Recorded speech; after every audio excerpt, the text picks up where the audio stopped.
로마서 1장 1절부터 7절 말씀, 우리 한 목소리로 다 같이 합독하시겠습니다. 로마서 1장 1절부터 7절 말씀 같이 합독하시겠습니다.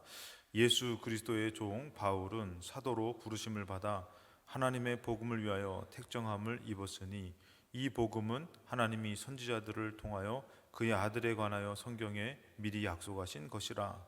그의 아들에 관하여 말하면 육신으로는 다윗의 혈통에서 나셨고 성결의 영으로는 죽은 자들 가운데서 부활하사 능력으로 하나님의 아들로 선포되셨으니 곧 우리 주 예수 그리스도시니라. 그로 말미암아 우리가 은혜와 사도의 직분을 받아 그의 이름을 위하여 모든 이방인 중에서 믿어 순종하게 하나니, 너희도 그들 중에서 예수 그리스도의 것으로 부르심을 받은 자니라. 로마에서 하나님의 사랑하심을 받고 성도로 부르심을 받은 모든 자에게 하나님 우리 아버지와 주 예수 그리스도로부터 은혜와 평강이 있기를 원하노라. 아멘. 오늘 또 수요일날 하나님 앞에 예배를 드려 나오신 여러분들, 은혜의 삶이 있으시고 또 주님 믿음의 삶으로 말미암아 삶이 하나님의 부르심의 삶으로 바뀌어지시기를 주님의 이름으로 축복합니다. 로마서의 말씀을 통해서 오늘 부르심을 받은 삶, 부르심을 받은 자의 삶이라는 말씀의 제목으로 같이 말씀을 나누고자 합니다. 신앙생활을 하지만, 이제 신앙생활을 늘 말씀을 드리지만, 주인이 바뀌는 거다. 내가 주인된 삶이 이제는 하나님이라는 그분이 주인된, 그분이 주인되고 그분을 따르는 삶으로 바뀌어지는 것이 올바른 신앙생활이라고 그렇게 말씀을 드립니다. 그런데 그것이 바뀌어진다라는 게 그렇게 쉽지만은 않아요. 우리가 내 삶에 하나님이 계시지 하나님을 따르는 삶에 내 삶을 드린다라는 것은 쉽지가 않다라는 것이에요. 그래서 우리가 알아야 될 것은 로마서 8장 5절 이 말씀을 어떻게 보면 평생에 잊지 않고 우리가 기억하면서 우리가 살 때에 나의 방향성을 어디다 잡아야 되는지를 우리가 알게 됩니다. 육신을 따르는 자는 육신의 일을, 영을 따르는 자는 영의 일을 생각하게 되는데, 7절의 말씀에 가보면은 육신의 생각은 하나님과 원수가 된다 그랬어요. 그러니까 여러분, 우리가 신앙생활하면서 나의 삶에, 내가 주인된 삶의 생각이 결국은 하나님과 원수가 되는 것이에요. 하나님을 반대하는 것이에요. 이스라엘 백성이 출애굽해가지고 광야라는 여정을 지났지만 결국에는 광야 가나안 땅 들어가야 되는 것 앞에서 하나님을 또다시 반대합니다. 왜 그러냐면 그들은 육신의 생각으로 주님을 따르고 있기 때문인 것이에요. 많은 성도들이 하나님을 믿고 하나님 주인된 삶, 하나님이 나를 인도하시는 삶, 하나님 믿는 삶을 산다고 얘기하지만 결국에는 많은 사람들이 자기 삶 때문에 하나님을 믿는 것을 포기하는 사람들이 많다는 것이죠. 천국잔치라는 비유도, 여러분들, 천국잔치를 열었는데 많은 사람들이 자기들의 삶이 있어서 밭에 소를 샀는데 시험해 보러 가야 된다, 사업차, 어떤 일들 때문에 결국에는 그 천국잔치, 임금의 잔치를 거절하게 되는 것을 볼 수 있어요. 심지어는 그를 잔치에 초대하러 보낸 종을 잡아다가 능욕하고 죽이게 되는 일들도 발생하는 것을 볼 수가 있습니다. 결국엔 여러분들, 우리들의 삶이, 내가 주인된 삶이 내려놓지 않으면은 하나님을 반대하게 되는 것이에요. 나 이제 내가 믿어도 받고 기도도 해봤고 그 끝에서 어떻게 해요? 나는 이제는 안 할란다. 그러면서 포기하게 되는, 그거 왜 그러냐면 육신의 삶으로 내가 신앙생활을 할 때는 육신의 삶의 신앙생활, 결국엔 그것도 하나님 반대하게 되는 것이에요. 그래서 여러분들, 육신의 생각은 하나님과 원수가 된다. 그러니까 우리가 육신의 생각으로 하나님을 따르면은 지금 하나님과 우리는 원수의 관계가 회복되지 않는 것이에요. 다시 한번 말씀을 드리지만 우리가 신앙생활을 하면서 하나님이 주인됨이 아니라 내가 주인된 것은 하나님과 원수가 되는 것이에요. 그래서 이는 하나님의 법에 굴복하지 않게 되는데 할 수도 없는 것이에요. 누가 주인인데? 내가 주인인데 내가 왜 하나님 법에 순종합니까? 내가 왜 하나님 법을 따라야 됩니까? 여러분 한번 생각을 해보세요. 하나님께 예배를 드리는 것은 우리가 드릴 수 있어서 드리는 것이 아니라 드릴 수 없는데도 드리려고 애써야 되는 것이에요. 그게 맞죠? 근데 오늘날에는 어떻게 해요?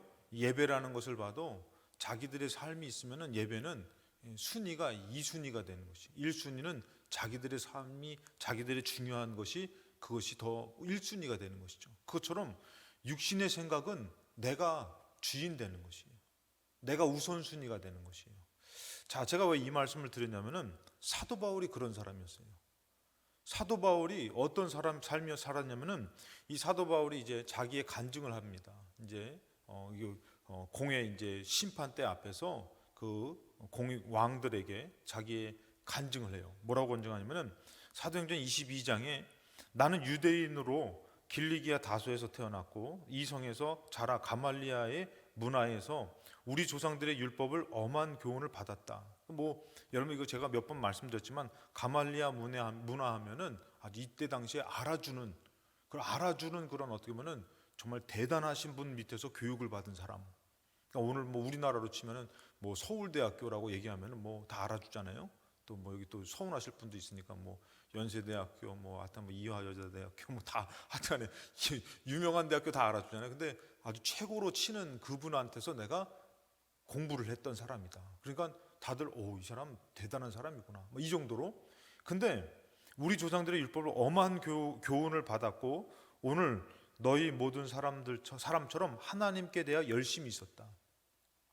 그전에는 하나님에 대해서 내가 열심히 있었다. 근데 4절에 내가 이 돌을 박해하여 사람을 죽이기까지 했다. 그러니까 하나님을 믿는 것 같지만 육신의 생각으로 아주 가득 차 있었던 사도 바울의 그 옛날의 얘기를 하는 것이에요.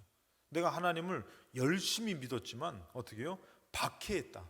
예수 믿는 자를 잡아 죽이는데 내가 앞장섰던 사람이다. 그러니까 하나님을 믿는데 육신의 생각으로 가득 차니까 하나님이 원하는 방법으로 신앙생활하는 것이 아니라 자기 방법으로 자기의 의지로 자기의 생각으로 믿다 보니까 예수 믿는 것은 갖다 잡아 죽이는 것이에요. 그런 생활을 했다는 것이에요. 여러분 우리가 교회 안에서나 바깥에서 삶도 마찬가지예요. 내가 하나님 그리스도의 하나님의 종이 돼야 되는 그런 신앙생활을 해야 되는데 내가 주인 되는 삶을 살면 어떻게 해요? 그냥 하나님 믿는 사람도 핍박하는 거예요. 내가 하나님을 믿는다고 하는데도. 그리고 자기 멋대로가 되는 것이죠. 이런 내용들이 여러분들과 말씀드리자면 사사기서에도 나왔다 그랬잖아요. 그러니까 여러분 우리가 그러잖아요. 야, 어떻게 하나님 믿는 목사님이 저럴 수가 있을까? 어떻게 하나님 믿는 장로님이 그럴 수가 있을까? 어떻게 권사님이 그럴 수 있을까? 왜 그런 거예요? 육신을 따르는 삶이기 때문에 그럴 수 있는 것이에요. 이 사도 바울도 어떤 사람이었어요? 하나님을 그렇게 아주 그냥 유명한 사람 밑에서 공부를 하고 그런데도 불구하고 예수 믿는 사람을 잡아다 죽이는 내가 일을 했다는 것이에요. 왜냐하면 아까도 했지만 육신을 따르는 사람은 하나님과 원수가 되는 삶을 살았기 때문에 그렇게 했다는 것이죠. 내가 이 돌을 박해하여 사람을 죽이기까지 하고 남녀를 결박하여 옥에 넘겼다. 아주 피도 눈물도 없을 정도로 이렇게 내가 했다. 그러면서 5절에 보니까 이에 대제사장들과 모든 장로들이 내 증인이라 또 내가 그들에게서 담메색 형제들에게 가는 공문을 받아 가지고 아주 그냥 의기가 막 아주 그냥 넘쳐가지고 나를 이렇게 어떤 일을 맡겨주면은 아주 일을 끝내주게 잘하는 사람이에요. 그래서 공문을 받아가지고 또 잡으러 가는 거죠. 그래가지고 그러면 담에색 가는 공문을 받아가지고 거기 있는 자들도 결박하여 예루살렘으로 끌어다가 형벌을 받게 하려고 가는 것이에요. 자, 이것은 내가 봤을 때는 하나님을 위하는 것이지만 하나님이 봤을 때는 이것은 육신을 따르는 것이에요. 잘못된 것이에요. 그래가지고 이게 가는 길인데 이제 6절에 보니까 가는 중 다메섹에 가까이 갔을 때 오정쯤 되어 호련히 하늘로부터 큰 빛이 나를 둘러 비쳤다. 그러면서 7절에 내가 땅에 엎드려져서 들으니 소리 있어 이르되 사울아 사울아 너가 왜 나를 박해하느냐. 지금 자기는 열심으로 하나님의 일을 하는 거잖아요. 근데 하나님 뭐라고요? 네가 나를 박해한다고 말하는 거죠. 결국에는 사도 바울의 이 신앙생활의 그 열심과 나름대로 정말 그런 명분도 있고 직함도 있고 권세도 있고 이것은 다 뭐예요? 육신을 따르는 거라는 것이죠. 하나님이 원치 않고 오히려 하나님을 반대하는 거라는 것이죠.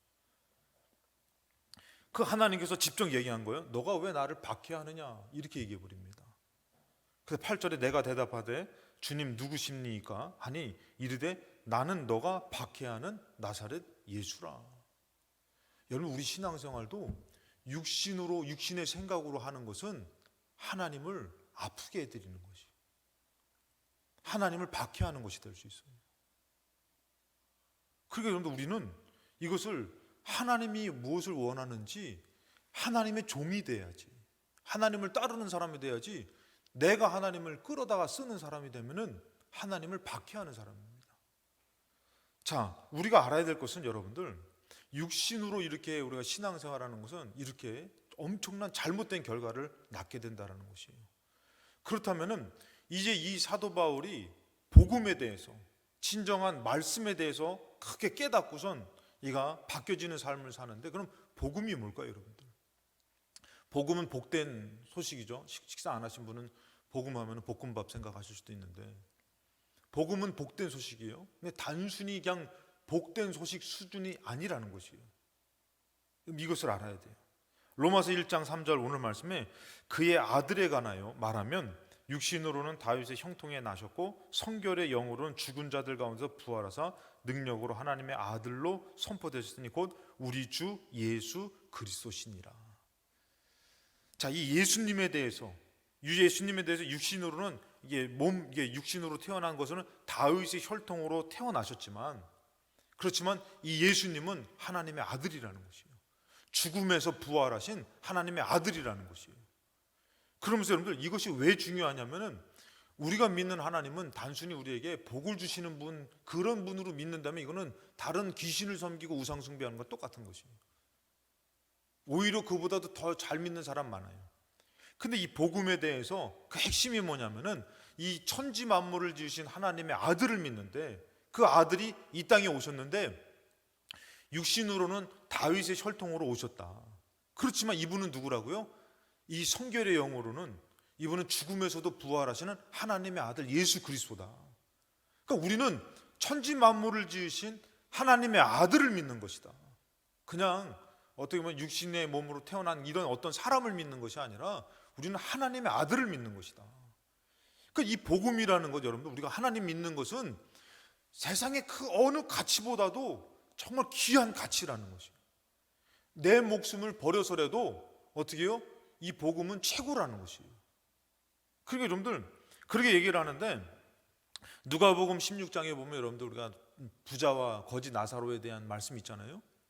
이 부자가 여러분들 이 땅에서는 자기가 하고 싶은 대로 하다가 행복하게 살다가 어떻게 해요? 나중에 하나님을 믿지 않아서 지옥에 가게 되잖아요. 그 지옥에 가게 된 것에 대해서 뭐라 하면 24절에 불러 이르되 아버지 아브라함이요, 이 부자가 얘기하는 거예요. 이 부자가 지금 지옥에 가가지고 지옥에 가 있는 상태를 얘기합니다. 나를 긍휼히 여기사 나사로를 보내. 나사로는 거지인데 하나님을 믿고 예수 그리스도를 믿고 어떻게 해요? 천국 간 사람이에요. 자, 근데 나사로를 보내서 내 손가락 끝에 물을 찍어 내 혀를 서늘하게 하소서. 지금 지옥불에 있어가지고 이 타는 불 가운데 있어가지고 그 손가락 끝에 물 한 방울만 내게 묻혀 주시옵소서. 이 지옥에서는 여러분들 정말 영원한 불 가운데서 고통당하니까 손가락 하나로 물 한 방울만이라도 한번 허락하소서. 이게 지옥이라는 것이에요, 여러분들. 그 여러분, 이 지옥에 가야 될 우리가 이 땅에 사는 동안에 짧은 인생이지만 예수 그리스도로 말미암아 천국 갈 수 있는 기회, 그것을 우리가 얻은 것이 복음이라는 것이에요. 우리는 아예 천국에 갈 만한 자격이 없어요.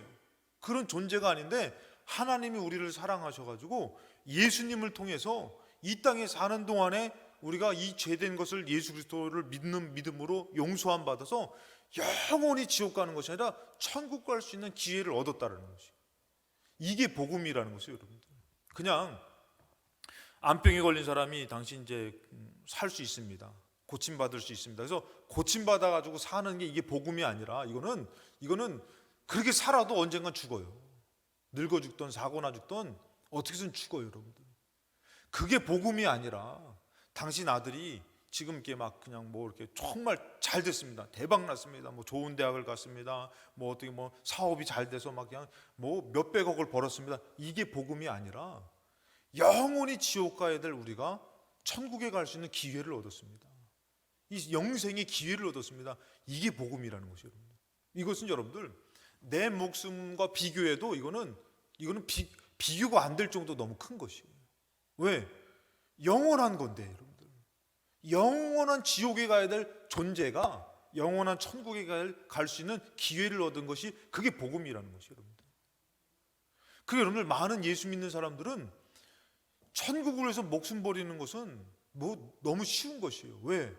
영원한 것을 얻기 위해서. 그래서 여러분들 제가 늘 가끔씩 말씀드리잖아요. 이 자살 폭탄 테러하는 사람들은 이 잘못된 믿음이 들어가가지고 지금 내가 알라 신을 위해서 지금 이걸 막 멋지게 죽으면은 여기서 그냥 폭탄 터져 많은 사람들에게 이렇게 해서 죽지만 저기 천국에 가면은 7명의 70명의 이 아리따운 여자들과 함께 영원히 산다. 그러니까 여러분들 그 사람들 어떻게 해요? 막 죽을 때 영광인 거예요. 막 그냥 서로 시켜달라고 믿음 있는 사람들은. 그게 잘못된 거지만 여러분들 우리를 영벌에서 영원한 천국에 보내시려고 하나님의 아들이 그 값을 치렀어요. 이게 복음이란 말이에요. 복음.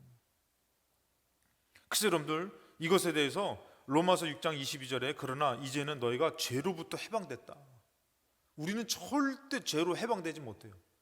다시 말해서 여러분 우리가 일제시대 때에 식민지로 있을 때에 절대 우리는 일본을 벗어날 수 없는데 이게 정말 어떻게 하다가 정말 일본에서 항복하고선 우리나라가 해방됐을 때 얼마나 기뻤겠냐 이거예요. 예? 이거 월드컵 4강 막 대한민국 이거보다도 어마어마하게 막 기뻐했을 거란 말이죠. 이거는 이제는 막 이제 정말 이 괴롭힘 가운데서 강제로 징집돼 가서 막 그냥 총알바지 되고 그냥 위안부로 끌려가고 집에 있는 밥그릇 숟가락 다 뺏기고 그리고 뭐 잘못하면 잡아다가 고문하고 죽이고 정말 암울한 그런 상황에서 해방됐을 때 얼마나 기뻤겠냐 이거예요. 이게 좋은 소식이라면 여러분들 복음은 이것과 비교할 수 없는 것이에요. 죄에서 해방됐어요. 그래가지고 어떻게 합니까? 하나님의 종이 되어 거룩함에 이르는 열매를 맺는 그 마지막이 영생이라는 것이에요. 복음이라는 거, 우리가 믿는 복음의 핵심에서 하나님 믿어서 천국 간다라는 것은 이거는 진짜 이 복음은 제일 기쁜 소식인 거예요. 뭐 택배 왔어요. 이거보다도 이거 비교하면 안 되지만 뭐 등남했어요. 뭐 잘 됐어요. 치유됐어요. 복을 받았어요. 돈이 많아졌어요. 이것과 비교할 수 없는 것이 바로 복음이라는 거예요. 당신은 영원한 지옥에 가야 되는데 영원한 천국에 갈 수 있는 기회를 얻었습니다. 이것은 이 땅의 그 짧은 인생을 살면서 우리가 누리는 그거보다도 정말 상상할 수 없는 큰 정말 복된 소식이 복음인 것이에요.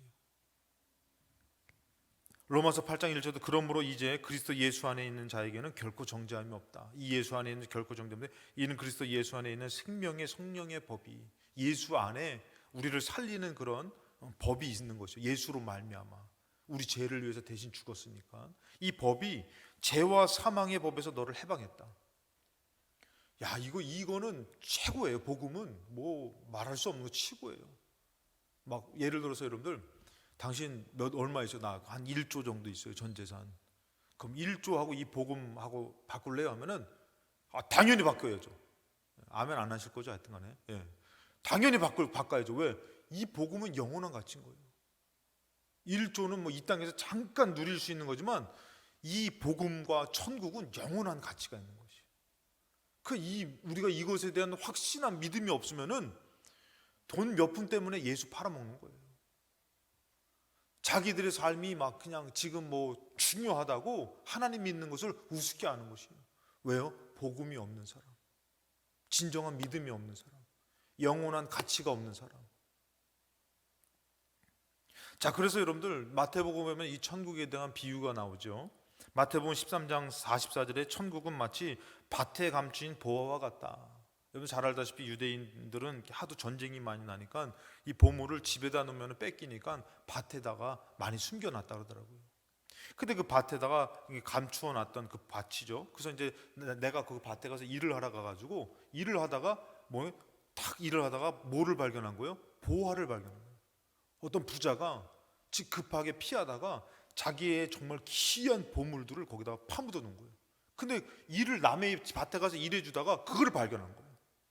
발견했을 때 어떻게 해요? 사람이 이를 발견한 후에 숨겨두고 기뻐하며 돌아와서 자기 소유를 다 팔아 그 밭을 사는 것이죠. 그 주인한테, 그 주인도 몰라 거기 보화가 있는지. 근데 그 엄청난 부자가 거기다가 전 재산을 막 갖다 막 놔둔 거예요. 그러니까 어떻게 해요? 가가 주인한테 자기의 있는 전 재산을 자기 전 재산은 막 이거 비교할 수도 없어. 그러니까 어떻게 해요? 막 제가 봤을 때 사치도 끌어 쓸 것 같아. 제가 봤을 때 돈 없으면은 있는 돈 다 끌어가지고 어떻게 해요? 이 밭 나한테 팔라고. 얼마에 팔 거냐고.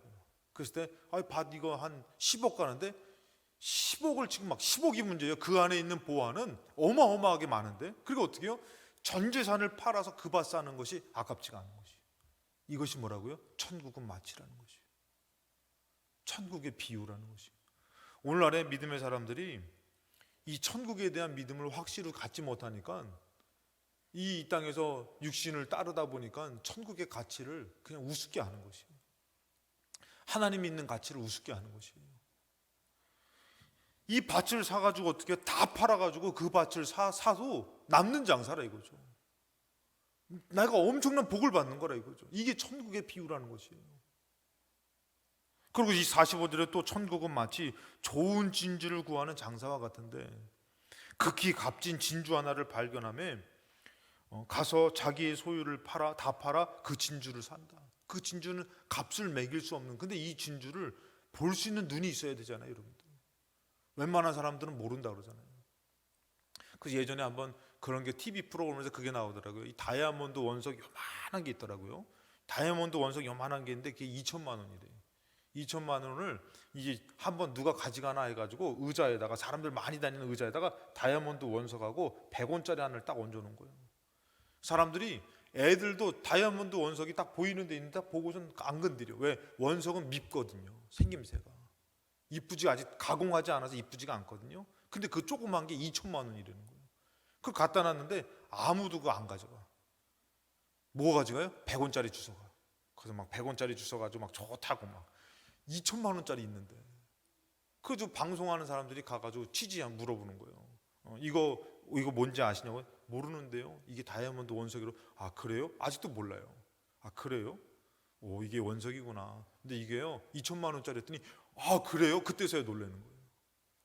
진주를 구별할 수 없는 거예요. 값진 진주인데 그 가치를 아는 사람은 어떻게 하는 거예요?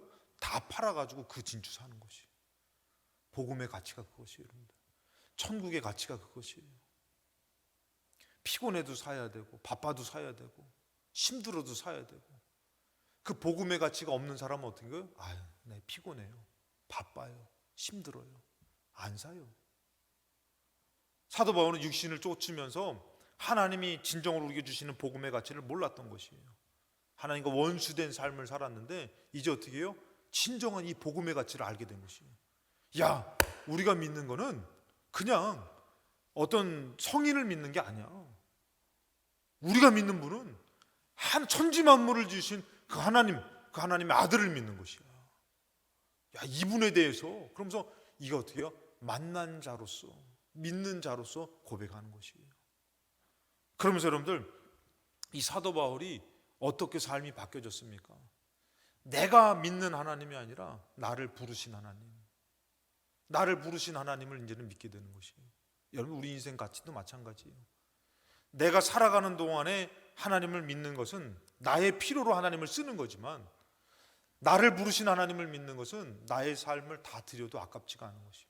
다 포기하고서라도 어떻게 해요? 하나님, 부르신 하나님을 따라가는 인생을 살게 되더라는 것이에요.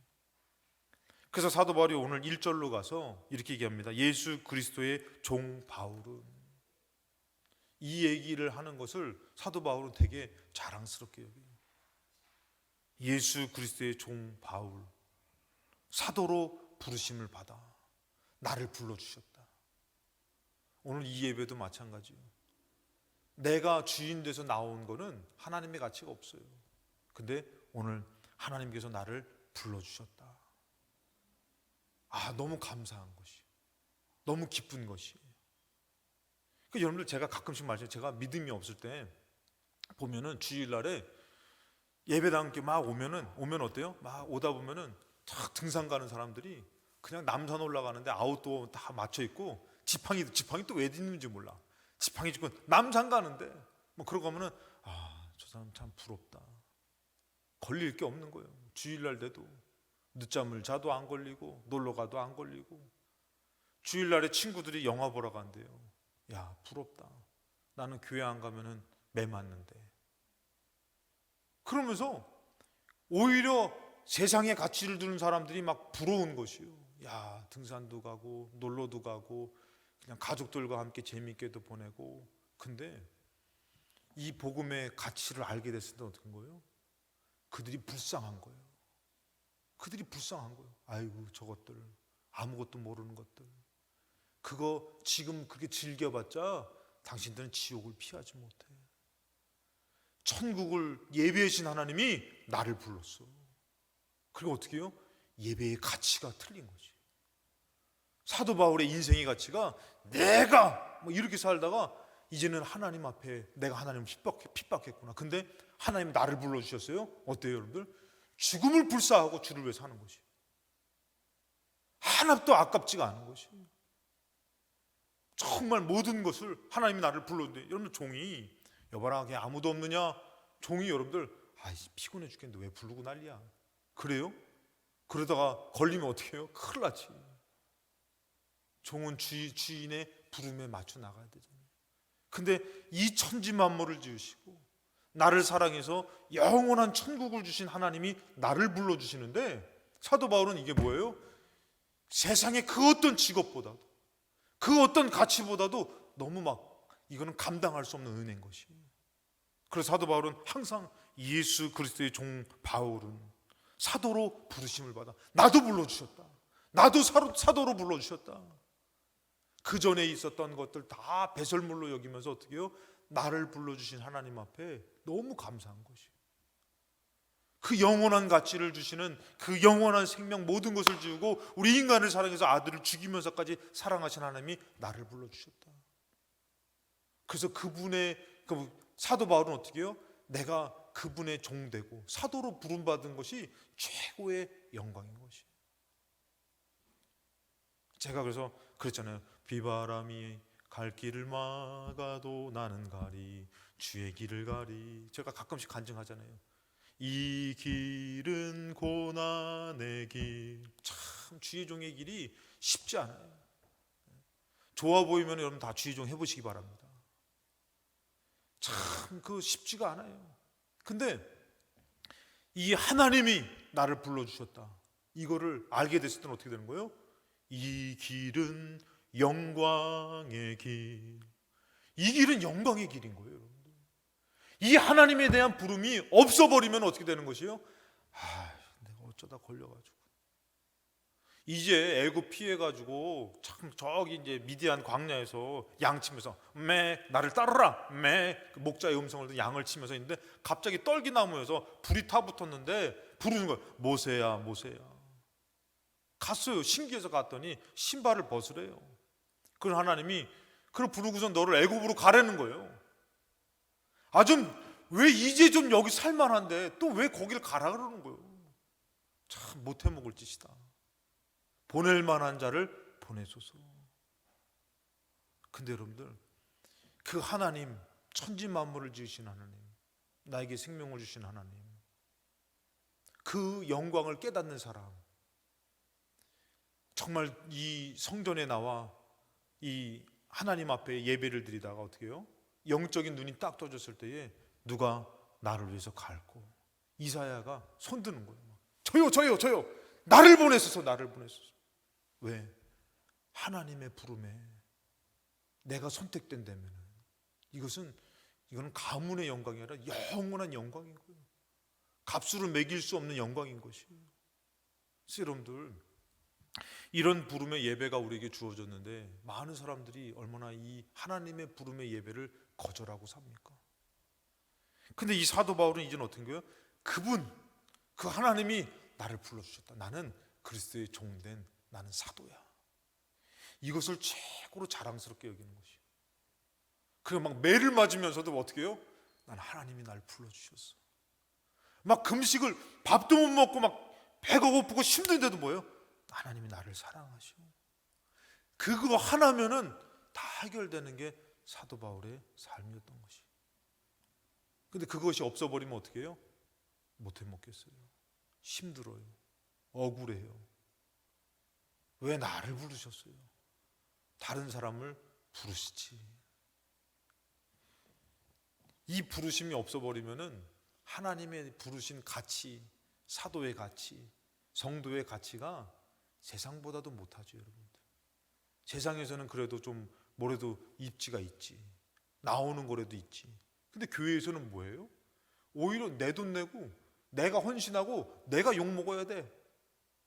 아멘 하지 마시고 여러분들. 교회에서는 뭐 내가 하고도 내가 불편해야 돼. 근데 그것을 다 이겨낼 수 있는 게 뭐예요? 하나님이 나를 부르셨다. 하나님이 나를 기억해 주신다. 이거 하나로 여러분들 죽음까지, 목숨까지도 드릴 수 있는 것이에요. 근데 이것이 없어버리면은 괴로운 것이에요. 힘든 것이에요. 나도 내 멋대로, 나 편하게 그냥 즐기며 살면 안 됩니까? 그럼 그것이 뭔데요? 하나님과 원수가 되는 것인데, 영원한 것을 가질 수 없는 것인데, 죽음의 자리예요. 그 가치를 아는 사람은 어떻게 해요? 내가 가겠습니다. 나를 보내셔서. 그러면서 하나님의 부름에 합당한 삶을 살게 되는 것이에요. 근데 그 영원한 가치가 없는 사람은 어떻게 해요? 갈등하는 거죠. 사도 바울이 고백합니다. 고린도전서 15장 4절에 장사 지낸 바 되었다가 성경대로 사흘 만에 다시 살아나사 게바에게 보이시고, 이 예수님은 어떻게 해요? 우리의 죽음의 문제를 풀으신 분이시에요. 우리에게 죽음과 부활을 보여주신 분이에요. 게바에게, 베드로에게 보이시고 후에 12제자에게와 그 후에 500여 형제에게 일시에 보이셨나니 그 중에 지금까지 대다수는 살아있고 어떤 사람은 잠들었으며 7절에 그 후에 야고보에게 보이셨으며 그 후에 모든 사도에게, 다른 사도들에게 다 모였다. 그리고 8절에 뭐라면은 맨 나중에 만삭되지 못하여 난 자 같은 내게도 보여주셨다. 나중에 불러주시고 먼저 불러준 너무 영광인 거예요. 그래서 제가 요 근래 한번 제가 2부 예배 때 그런 말씀 드렸잖아요. 나중에 주님이 나를 부르실 때에 정말 학성화하고 먼저 안 부르시더라도 그 부름이 그 거기에만 속해도 영광일 것 같아요. 남들 다 주님 가까이서 불을 쬐고 있다 할지라도 저 추운 곳에 벌벌 떨어도 주님 근처에만 있는 것도 영광일 것 같은 거예요. 왜 다윗이 성전의 문지, 고라자손이 성전의 문지기로 있는 것이 좋사오니, 왜 그 고백을 했는지, 그냥 주님 부름이라는 것은 정말 감당할 수 없는, 상상할 수 없는 큰 영광이고 축복이라는 것이죠. 하나님과 나와 동등됨을 취해가지고 나를 막 불러주시고 갈게 기다려, 이런 게 아니라는 것이에요. 천지 만물을 지으시고 영원히 지옥 가야 될 나를 사랑해서 그 불러주신 그 부르심이 너무 영광되다라는 것이에요. 어떻게 나를 잊지 않고 불러줬을까? 너무 감사하다. 사무엘이 여러분들 하나님의 그 은혜가 있는 사람이잖아요. 엘리 제사장이 밤에 부릅니다. 사무엘아 부르니까 그 벌떡 일어나서 가요. 나 너 부른 적 없다. 하나님 부르셨어요. 근데 사무엘은 엘리 제사장이 부른 것 같아. 사무엘아 또 불러요. 그러니까 엘리 제사장이 또 가요. 부르셨어요. 나 너 부른 적 없다. 또 불러요. 또 가는 거예요. 왜? 그 직분을 알고 그 위험을 알기 때문에 가는 것이에요. 근데 오늘날은 어떻게 해요? 하나님 부르시면은 왜 나를 부릅니까 진짜? 내가 해야 돼요. 다른 사람 시키지. 예수를 죽이며 영원한 가치를 뒀는데 그 부름을 하찮게 여기고 귀찮게 여기면 어떻게 된 거예요? 싫은 것이에요.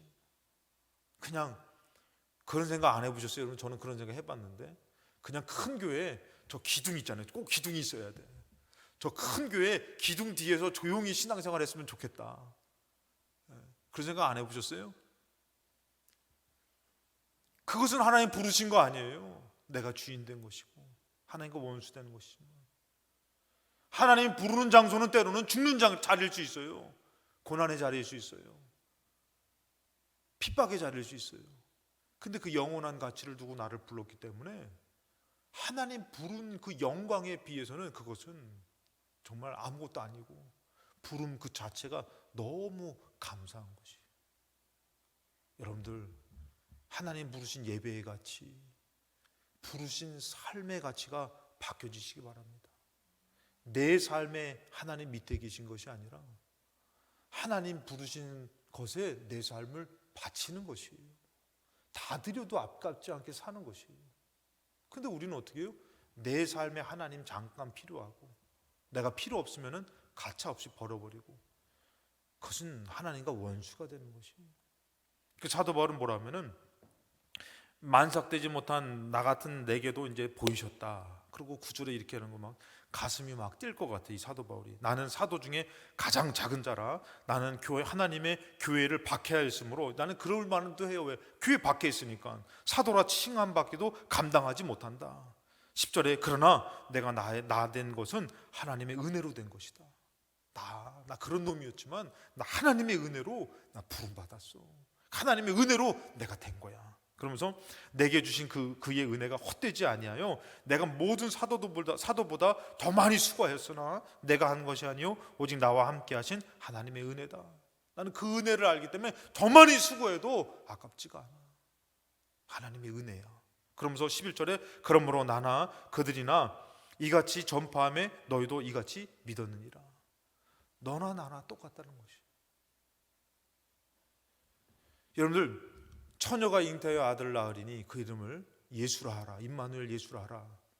여러분 같으면은 혹시 좀 오해하지 말고 결혼 안 하신 분들 가운데 갑자기 하나님의 음성이 너에게서 너가 임신해서 아기 낳을 거다. 그러면은 아멘. 그럴 것 같아요. 아니면은 좀 이거는 받아들이기가 좀 거시기 한데요. 여러분들 이런 사건이 실제로 성경에서 일어났죠. 누구한테요? 동정녀 마리아, 결혼하지 않았던 아직 남자와 잠자리를 갖지 않았던 그 마리아에게 임합니다. 마리아에게 처녀가 잉태의 아들을 낳을 것이다라는 그 천사가 그 말을 전해요. 여러분 내가 주인 됐을 때는 되지도 않는 소리 하지 말라고. 내가 그렇게 돼서 내가 제대로 살겠냐고. 아니 아무리 예수님이라지만 어떻게 그렇게 나를 통해서 왜 꼭 나를 통해서 낳아야 되냐고. 내가 주인 되면은 아마 따질 수도 있는 것이에요. 못해 먹겠다고. 근데 여러분들 어떻게 해요?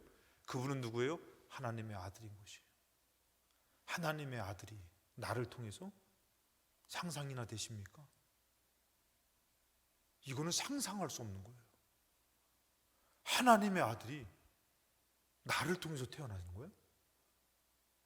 아니 이거는 처녀가 애를 낳아서 막 이렇게 막 욕먹고 막 아니 돌 맞아 죽고 이게 아니라 하나님의 아들이 나를 통해서. 와, 그것 하나에 여러분들 마리아는 모든 것을 다 내놓는 거예요. 뭐라고 고백합니까? 누가복음 1장 37절에 되죠. 하나님의 모든 말씀은 능하지 못하심이 없습니다. 아니 처녀가 잉태하는 것이 아니라 그러지는 않겠지만 여러분들 좀 이해하고 들으세요. 뭐 그냥 막 갑자기 뭐 어디서 그냥 뭐 다른 데서 그냥 막 짐승에게서 아니면 그냥 막 공기에서 하나님의 말씀은 못할 수가 그냥 능치 못함이 없습니다. 하나님의 말씀은 못하심이 없습니다. 이루어집니다. 처녀 아니요 그보다도 더한 것에서도 예수 그리스도가 타여나는 것이 하나님입니다. 이걸 인정하는 거예요. 그럼 뭐라고 합니까? 38절에 마리아가 이르되 주의 여종이 오니 말씀대로 내게 이루어지리이다 하매 천사가 떠나니라. 여러분들 하나님의 아들 하나님의 천사가 그것을 부인할 수가 없는 것이에요. 그러고 어떻게 해요? 내가 죽어도 가장 큰 영광으로 받아들이는 것이. 사도 바울과 같이 나를 불러주실 때에 내가 하나님을 핍박했던 나를 불러주셨어. 이건 가장 큰 영광이다. 은혜로 된 것이다. 나는 될 수 없는 존재인데 이렇게 되는 것이. 그래서 여러분들 로마서 1장 5절 오늘 말씀 5절로 가면은 그런 말미암아 우리가 사도의 은혜와 사도의 직분을 받아 그의 이름을 위하여 모든 이방인 중에서 믿어 순종하게 하나니 너희도 그들 중에 예수 그리스도의 것으로 부르심을 받은 자니라. 나도 부름 받았고 너희들도 부름 받았어. 그 사도 바울은 막 너무 흥분해서 너무 좋은데 너희도 부름 받았었는데 그게 뭐 어쩌라고. 하나님이 불러주셨다니까. 하나님이 여러분들 불러주셨다니까. 근데 바빠. 나 지금 내일 돈 벌러 가야 돼. 바빠. 나 내일 멀리 가야 돼가지고 나 오늘 일찍 자야 돼. 하나님의 부르심의 은혜가 없어버리면은 우리는 하나님의 부르심에 합당한 삶을 살 수가 없는 거지. 근데 하나님의 부르심의 은혜를 아는 사람은 하나님을 위해서 하는 것이 아깝지가 않은 것이. 핍박 있습니다. 고난 있습니다. 아깝지가 않은 거. 왜? 천지 만물을 주신 하나님 불러주셨는데 영광이지. 그러면서 어떻게 해요?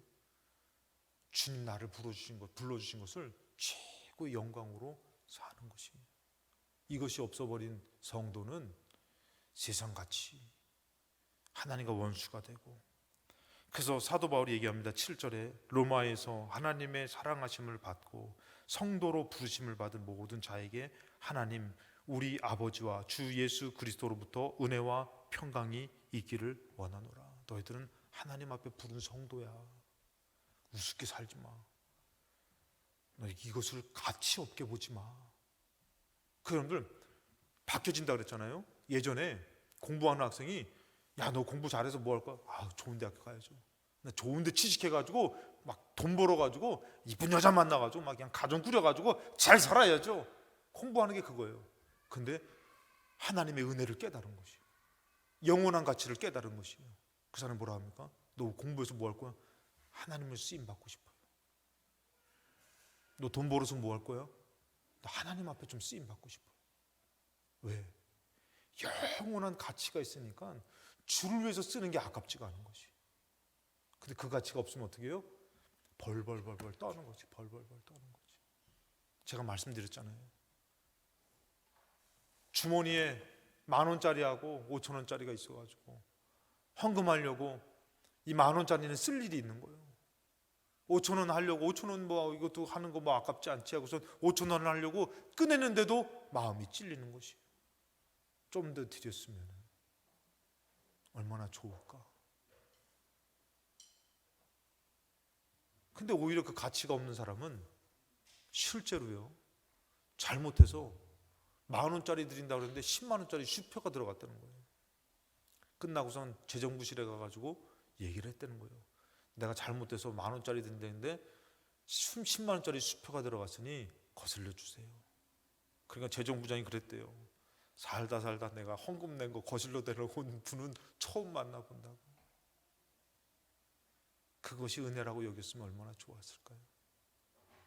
하나님의 영원한 가치를 우리 마음 가운데 믿지 못하니까 세상의 좋은 가치 때문에 하나님 가치를 우습게 알고, 예배의 가치를 우습게 알고, 성도의 가치를 우습게 알고 사는 것이 우리의 삶이라면은 우리 사도 바울처럼 하나님이 나를 불러주셨다. 나는 하나님 부르신 은혜의 삶을 살고자 한다. 매를 맞아도 그는 웃어요. 감사해요. 왜? 하나님이 나를 불러주셨다. 이 일을 위해서 나를 불러주셨다. 사랑하는 여러분들 가정에 하나님이 불러주신 줄로 믿습니다. 이 재단에 하나님이 불러주신 줄로 믿습니다. 하나님 부르심이 없으면은 하나님과 원수된 육신의 삶을 살지만 하나님 불러주신 삶이면은 주를 위해 살게 되는 영원한 가치가 있는 성도의 삶을 살게 될 줄로 믿습니다. 한 말씀만 더 말씀을 하고 우리 찬양됐습니다. 우리 반주 주시겠습니까? 베드로후서 1장 10절인데 이렇게 얘기합니다. 그러므로 형제들아 더욱 힘써 너희 부르심과 택하심을 굳게 하라. 하나님이 불러주신 것을 굳게 잡고, 누가 예를 들어서 교회에서 교사를 하고, 누가 교회에서 나를 위해서 청소를 하고, 누가 나를 위해서 교회에서 예배를 드리고, 하나님이 불러주신 것이에요. 그걸 꼭 해야만 됩니까? 내가 해야 됩니까? 가치가 없는 사람은 이럴 수 있어요. 이해가 돼요. 근데 그 부르심에 가치가 있는 사람은 뭐예요? 하나님, 내가 할 자격이 있을까요? 내가 너를 불렀다. 못해도 최선을 다해서 하는 거예요. 왜? 하나님이 영원한 가치로 나를 불러주셨기 때문에. 이 가치가 없어버리면 여러분들 결국에는 돈 쫓아가고 사람 쫓아가고 변질되는 것이에요. 근데 이 가치가 있는 사람은 어떻게 해요? 끝까지 굶주려 죽는다 할지라도 힘들어도 이 부르심에 합당한 삶을 사는 것이에요. 그래서 얘기하는 것이에요. 더욱 힘써 너희 부르심과 택하심을 굳게 하라. 너희가 이것을 행한즉 언제든지 실족하지 아니하리라. 아, 힘들다. 아, 힘들다.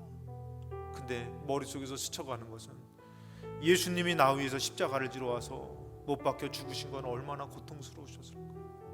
그거에 비하면 아무것도 아닌데.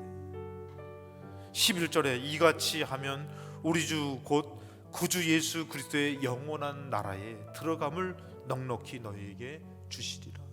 그래, 내가 이 부르심에 합당한 삶을 살면 하나님이 영원한 천국을 나에게 주시겠지 하고 감내하며 이겨내는 성도의 부르심의 삶을 살게 되는 것입니다. 여러분, 하나님 여러분을 부르신 것을 꼭 믿으시고, 하나님 여러분을 사랑해서 영원한 것으로 부르신 것을 믿으시고, 그러한 부르심의 삶을 사시기를 주님의 이름으로 축원합니다.